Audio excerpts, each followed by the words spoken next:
Shalom to all of our Christian friends around the world. Welcome to the land of the Bible.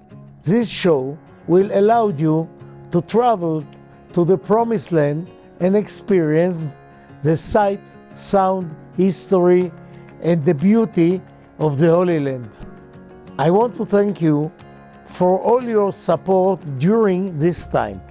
With God's help, Israel will come out of this challenging period stronger and safer than ever. I hope this program will strengthen your love for the land of Israel, the Jewish people, and encourage you, our Christian friend, to visit Israel. I hope to see you this year in Jerusalem. I'm David Sussman, your host on Land of the Bible. And in this week's episode, we are going to discover the ancient city of David.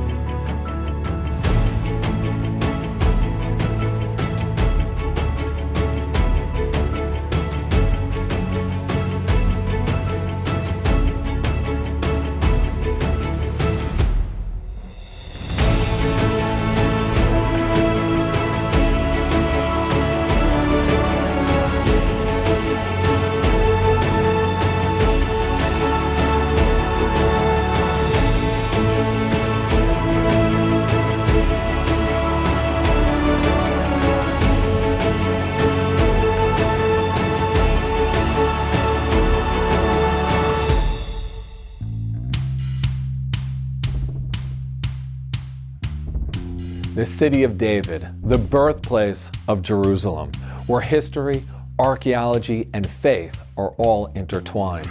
Located just south of Jerusalem's old city of today, along a ridge between the Tyropoeon and Kidron valleys. This ancient hilltop is not just a place, it's a living, breathing testament to the stories of kings, prophets, and miracles, as well as the people who walked these very streets thousands of years ago.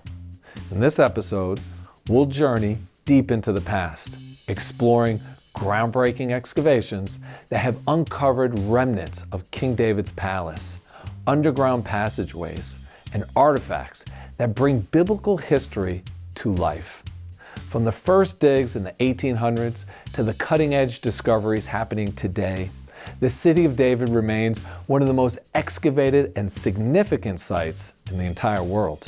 And to guide us through this incredible journey of connection, spirituality, and discovery, we are joined by one of the city of David's expert guides. I'm Franny Weissman. I am an expert tour guide here in the city of David and in Israel. And together, we'll go underground to uncover the secrets hidden beneath Jerusalem's modern streets and to walk in the footsteps of those who shaped history. So let's head on over to the city of David. I grew up in Tennessee, the Bible Belt. When I came to Jerusalem, it all lit up. Just experiencing a land that is so tiny and that holds everything, and deeply as a Jewish woman, coming and being able to open up the biblical scripture and see it.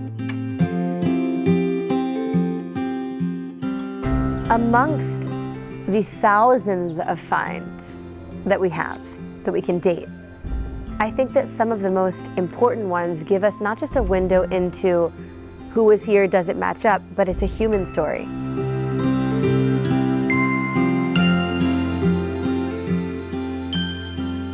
When it's being pulled out of the earth, then this happened. These people were here. Their stories were here. The creation of the people of Israel started here. Our roots are here. And I think that the most powerful thing for me as a Jewish woman who was born in Tennessee is that I'm living a life that is a prophetic one. Jerusalem was founded by King David to unite the entire people of Israel. his son Solomon built the temple, which is called the House of Prayer for all nations. It is literally a city that unites the world, and it's beautiful to see that now, 2025, we're sitting in the ancient city of David, and we can hear the Muslim call to prayer, and we're just a hop, skip, and a jump from one of the most important churches in the world, and every single person that's here still has total freedom to be united around this city, something that started 3,000 years ago, and I think that's incredible. And to be able to be here and see so many people from all faiths and backgrounds come to this site and get excited about the ancient stories that we're seeing still unravel today. There's literally nothing like it in the entire world. We are here at the city of David, the ancient site of Jerusalem, the place where 3,000 years ago, King David created the first undivided and united capital of Israel. From this lookout, we can see a beautiful 360 view of Mount Moriah.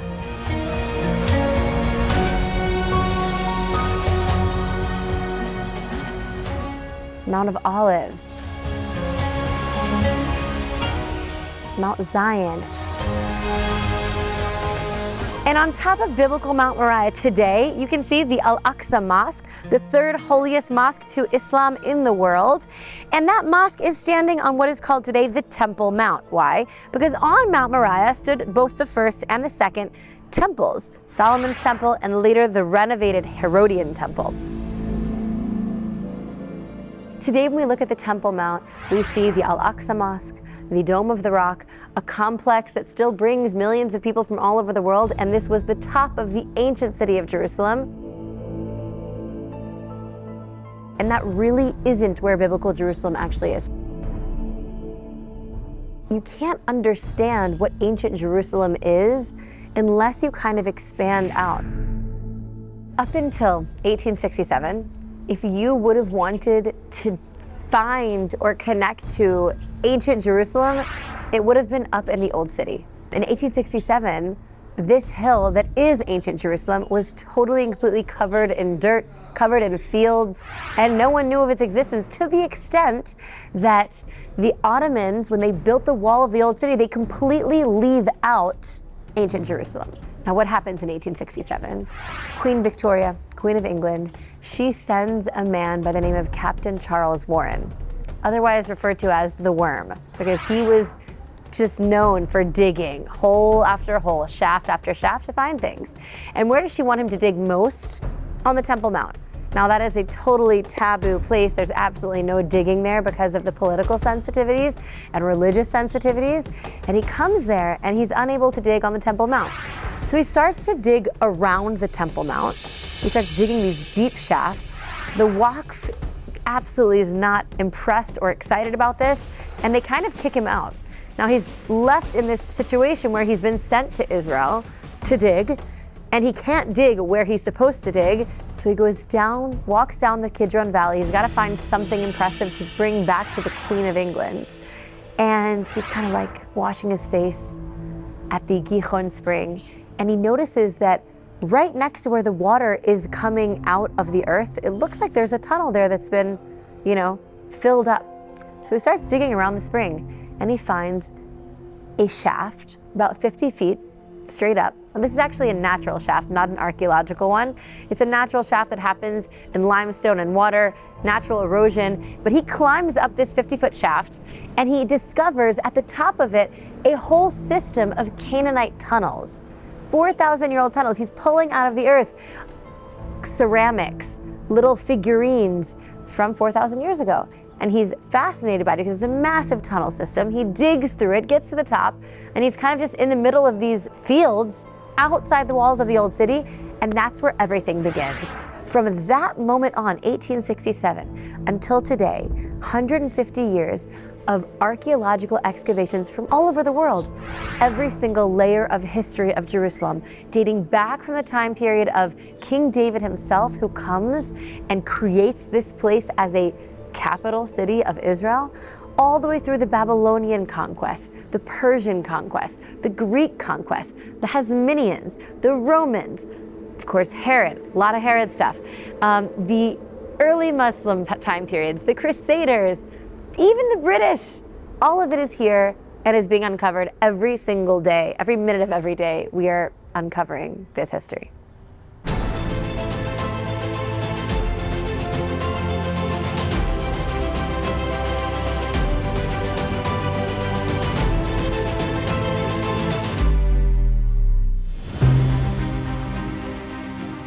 Ever since 1867, this tiny little hill has turned into the center of ancient Jerusalem and where everything began. And one of the most important parts of ancient Jerusalem is its connection to the temple above. Now, that doesn't start with David, it ends up starting with Solomon, his son, who's going to build the temple. But for generations, going up to the temple, you had to go up to the temple in a state of purity. So when you come to the city of David, all the way deep down in the valley, there is that Gihon spring, the only spring that's here, the same one that Captain Charles Warren evidently finds the city of David through. That spring, at some point, is going to be diverted to what will become the most important pool in the city of Jerusalem.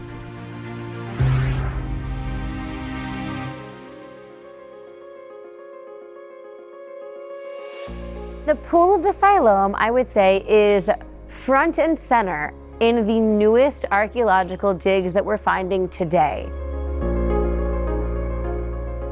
Where I'm sitting right now in 2004, there used to be a road. And in that road, a sewage pipe that exploded due to a storm. Now, when they're fixing a sewage pipe here in Jerusalem, you must have an archaeologist on site to make sure they don't ruin any ancient things. Eli Shukron, the archaeologist, is watching them dig, and he hears the scraping, and he says, wait a minute, guys, we gotta dig here. They move the road, we start to dig. And what he finds is absolutely incredible. He finds this magnificent 2,000-year-old staircase. Now, immediately we see the staircase and we think of another staircase that is identical to this one, or almost identical, all the way up top at the top of the hill, adjacent to the southern wall of the Temple Mount. There must be a connection, right? We'll get to that later. What we end up finding is that these stairs here are the steps of the famous Pool of the Siloam, a pool that was probably the most important site in Jerusalem 2,000 years ago, aside from the temple. Why? 3 times a year, all of the inhabitants of this region and even abroad would come to do pilgrimage to the temple. And you can't just walk into the temple. You have to start by purifying yourself, and they would come to this pool, immerse, and walk up to the temple. Now, I'm sitting on these steps, and I'm watching them currently dig this pool. Unfortunately, I can't show that to you. It's top secret. But if you come here and sit on these steps, you can watch them uncovering some pretty miraculous things. When Eli Shukron can't actually dig the full Pool of the Siloam, he starts to dig this way. And what does he find? Well, let me just show you. Follow me.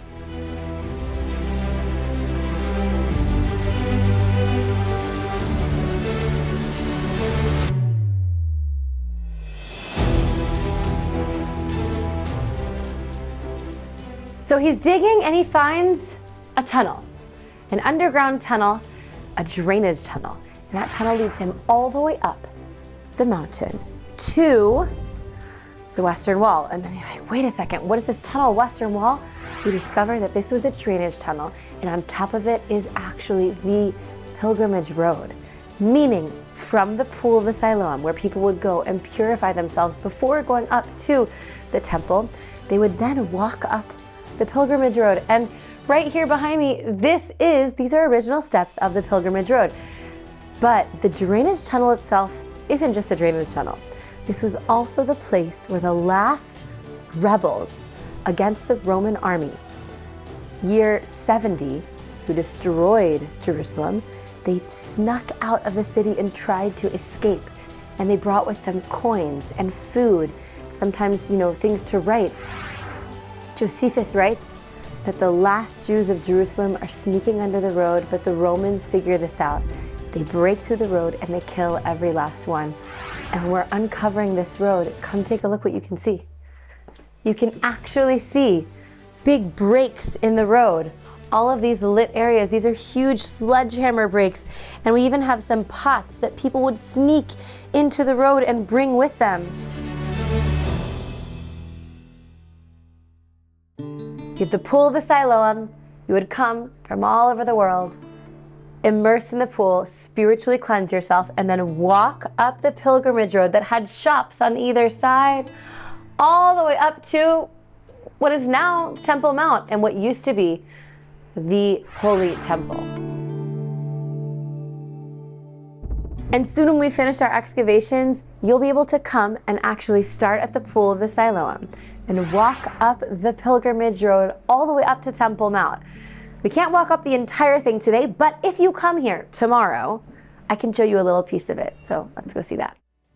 And this really tells the story of Jerusalem, a 3,000-year-old city founded by King David, later to be destroyed by the Babylonians, the return of the Jewish people, and then the destruction again in year 70 by the Romans. And now we're standing here in the modern state of Israel, and you can come and visit a site that has layer after layer of history and really get your hands dirty. In fact, we're standing here, but I really want to take you to get our hands dirty, because if you come here, you should also go to a place where you can sift through the ancient stones that we're digging up here every single day. And maybe we'll find some things there that have to do with these tunnels. Who knows? Let's go.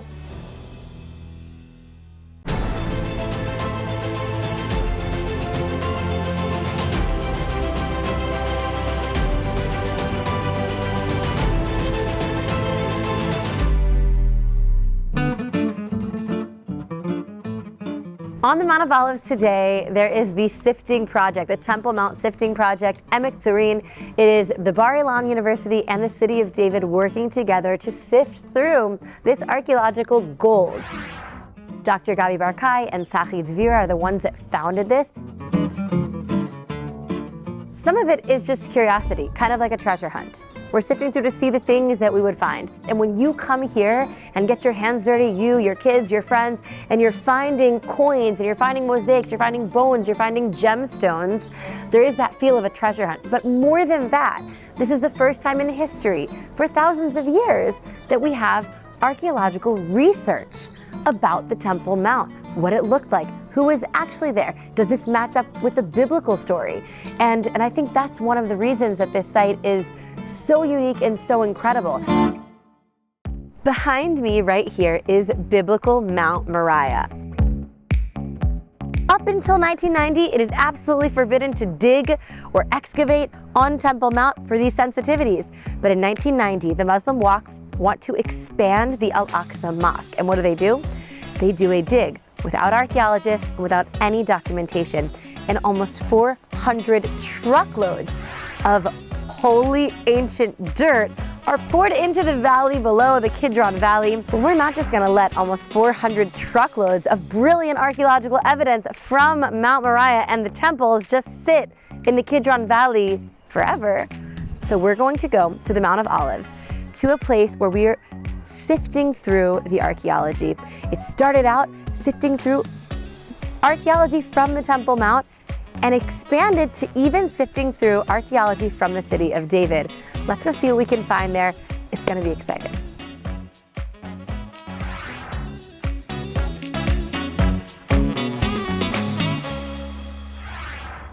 What a gorgeous day.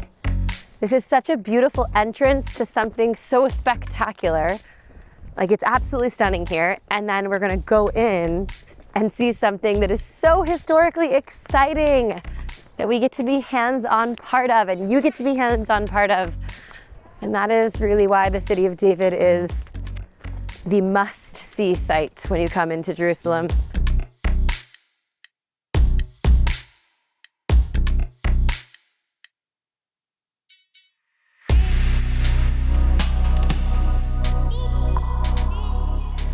So here at the Emek Tzurim sifting project, literally uncovering incredible things. Now it looks like there's just all these buckets of dirt behind me that they're pouring in and pouring water on, but this isn't dirt. It's actually history. In fact, some of the most amazing things that I can show you, top secret, right? That we found here connect to where we were, at the Pool of Siloam, at the underground drainage tunnel. There have been incredible finds. For example, these incredible coins, actually this coin is an ancient coin from 2,000 years ago. And it says on it, year 4, and on the other side it says, Geulat Zion, or the redemption of Zion. These are the zealots who are hiding away, trying to escape Jerusalem in the drainage tunnel 2,000 years ago, and they are fighting for the freedom of Zion. What I'm holding in the other hand is actually its newer version. This is an agora, or like a cent, less than a cent, from the 1990s, and it has an exact replica of this very coin. New Israel, modern Israel, I would say maybe a free Israel, what these people 2,000 years ago were waiting for, and both of them come together here at Emek Tzurim. Also, we talked about destruction. This is a stamp of the 10th Legion, the Roman 10th Legion that is going to destroy Jerusalem. And it's almost like it's saying hello from the ruins of that destruction. Another really cool thing that I can think about or show you are, we can really see how like things evolve in different time periods. We have 2 different lamps. Which one do you think is older? I'll tell you. This one, this lamp goes back to the first temple time period. This looks like just a nice piece of pottery, but this is actually ancient electricity. You would fill this up with oil and stick a wick right in here, and this would give them light. Now, this is its newer brother from the second temple time period. Difference, I don't know, hundreds of years, and we can see how technology has evolved. So even though these buckets behind me just look like buckets of dirt, really, they tell a story. And when people come here, you get to get your hands dirty and maybe find some of the most exquisite gems of Jerusalem history.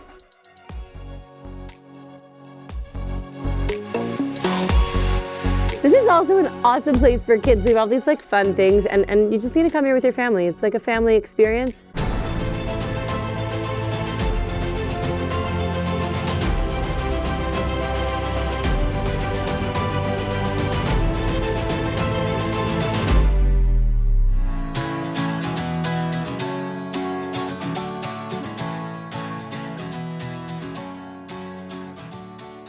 Okay, we are here on the Tayelet, the lookout over Jerusalem, and one of the coolest things you can do in the city of David is see the views of Jerusalem on a Segway.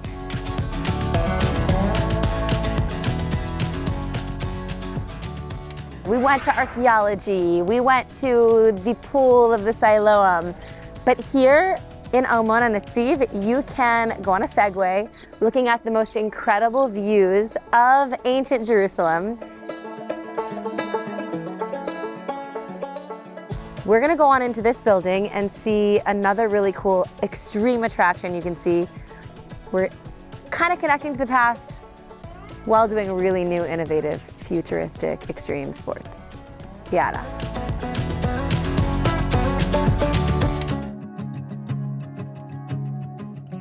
Almost 4,000 years ago on this lookout, perhaps Abraham stood and looked out on Mount Moriah on his way to do the binding of Isaac. I think after our day, we've been to the Pool of the Siloam. We've sifted through some of the archaeology hands-on and up close.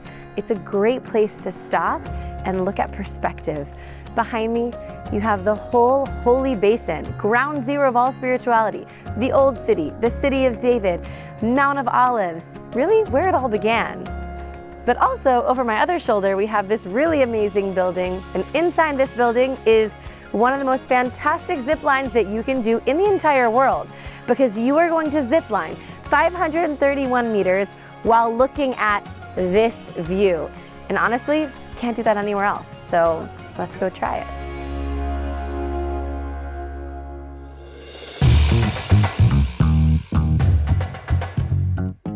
I'm so excited. If you're afraid of heights, then this is the place to learn how to not be afraid of heights because it's the best zip line in the world. I'm really excited about this. Let's do it.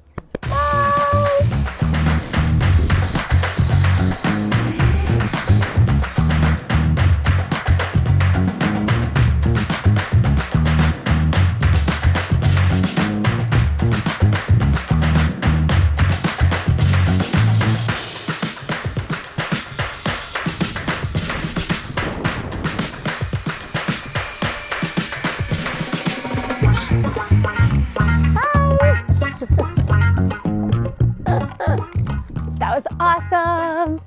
So much fun. Whew. I want to do it again. The city of David is also developing an incredible way to see the city 3,000 years ago from today. You can see the city transform into what it looked like during every single time period of Jerusalem. I think it'd be the only way to get a glimpse into the past without time travel.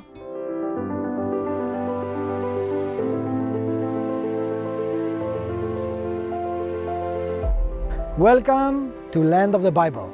Today we are in Jerusalem, at the Kotel, at the Western Wall, and we're about to enter into the Western Wall tunnels. We're going to tell the story of Jerusalem, we're going to tell the story of the wall, and we're going to see why this place is so special for so many.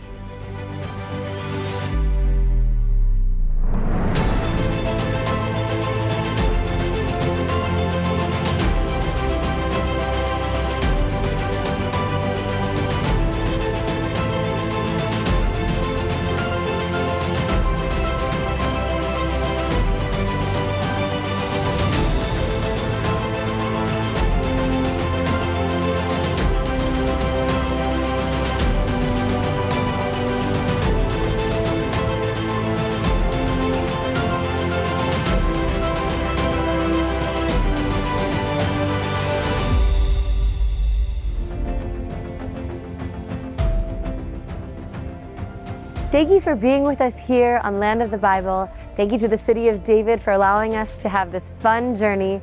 And remember, next time you're here in Israel, you must come visit with your own feet to the City of David to see where everything began and connect to our biblical heritage. See you then.